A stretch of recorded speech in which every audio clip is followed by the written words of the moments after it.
নমস্কার, আমি চৈতালি। আমার চ্যানেলে আপনাদের সবাইকে স্বাগত জানাই। আজ আমি শেয়ার করছি ভিন্ডি দো পেঁয়াজা রেসিপি। তাহলে চলুন রেসিপিটি শুরু করা যাক। আমি 250 গ্রাম ভিন্ডি নিয়ে এরকম লম্বাটে করে কেটে নিয়েছি। এখন কড়াইতে রাইস ব্র্যান অয়েল দিয়ে দিচ্ছি।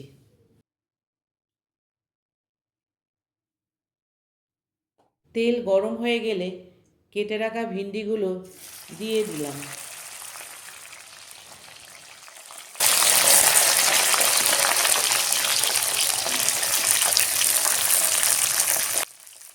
খুব হালকা করে ভিন্ডিগুলোকে ভেজে নিতে হবে।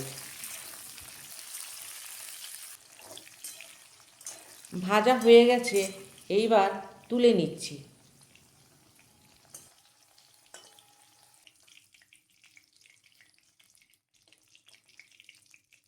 ভিন্ডিগুলো একটু বেশি তেলে ভেজেছি, তাই কিছুটা তেল কমিয়ে নেব।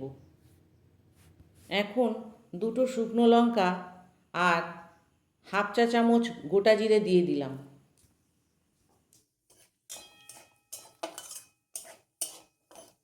ফোড়ন থেকে সুন্দর গন্ধ বেরোলে একটা বড় সাইজের পেঁয়াজ কুচি দিয়ে দেব।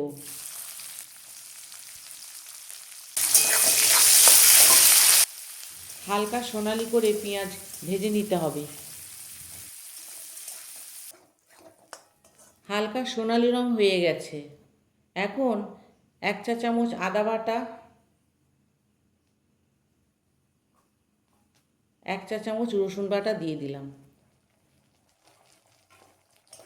আদা রসুনের কাঁচা গন্ধ চলে যাওয়া অবধি কষিয়ে নিতে হবে। আদা রসুনের কাঁচা গন্ধ চলে গেছে, এবার টমেটো বাটা দিয়ে দিচ্ছি। আমি এখানে একটা টমেটো, বড় সাইজের টমেটো বেটে নিয়েছি। একটু নেড়ে নিয়ে এবার সব গুঁড়ো মশলাগুলো দিয়ে দেব।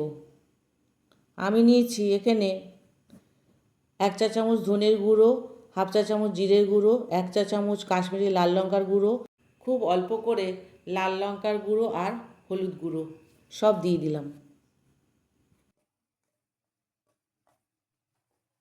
মশলাগুলো 4-5 মিনিট বা তেল ছেড়ে আসা পর্যন্ত কষিয়ে নিচ্ছি।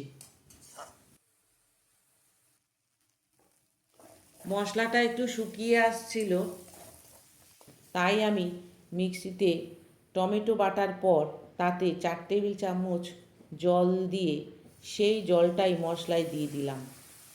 তাতে টমেটো নষ্ট হলো না আর মশলাটাও সুন্দরভাবে মিশে গেল।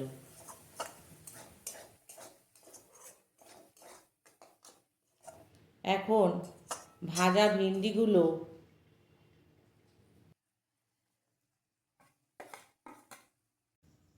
আর পাপড়ি করে কেটে রাখা পেঁয়াজ দিয়ে আলতো হাতে মিশিয়ে নিচ্ছি।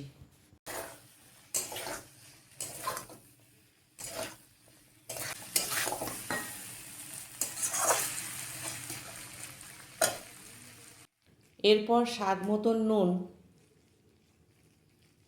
আর হাফ চা চামচ চিনি দিয়ে আবার আলতো হাতে মিশিয়ে নিয়ে 2 থেকে 3 মিনিট রান্না করে নেব। সবশেষে গ্যাস বন্ধ করে দিয়ে হাফ চা চামচের কম গরম মশলার গুঁড়ো, লাল পাকা লঙ্কা দিয়ে 5 মিনিটের জন্য ঢেকে রেখে দেব। তৈরি হয়ে গেল ভিন্ডি দো পেঁয়াজা। এই রেসিপিটি কেমন লাগলো আমায় কমেন্টে জানাবেন। ধন্যবাদ।